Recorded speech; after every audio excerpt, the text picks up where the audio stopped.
Hey guys, Michael Pizzuo here, psychotherapist in West Hollywood. I want to talk to you about a concept from internal family systems, which is the inner critic. This concept's been used other places as well, but I'm going to borrow this paradigm. So, you know that voice you have in your head that criticizes you, that reminds you of your mistakes, that rehashes things you've done wrong? I think most of us can relate to this. This voice has been deemed inner critic by a lot of people. I think it's a good way of describing it. It's like a narrative that shows up very frequently. Sometimes it's louder, sometimes it's softer, but it's kind of persistent. So for a long time in therapy, we often thought of this narrative as somehow like a bad thing, like it was a corrosive, distorted issue that you had to just simply ignore or get rid of.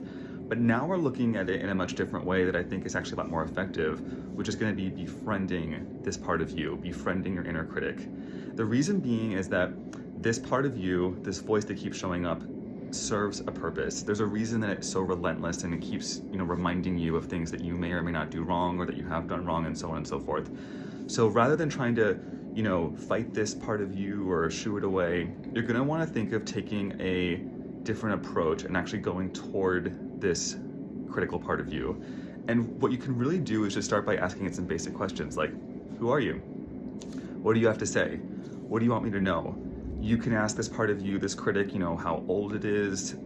Think about when this part showed up in your life, if there's a certain age, if there's a color, if there's an image. Try to bring it in. Think of it this way of you're making a truce with this part of you rather than continuing a war. The idea is that if you lean into this critical part of you that feels like it's sort of, terrorizing you and constantly bothering you, that you may get to know it, it may get to know you, and then it might settle down and calm down quite a lot. And you actually may experience this inner dialogue to be a lot softer. I want to offer the caveat too that I don't think that this kind of thing goes away. I think it's a quirk of human nature. So I wouldn't expect that you're going to be just devoid of self-critical thoughts forever at some point in your life.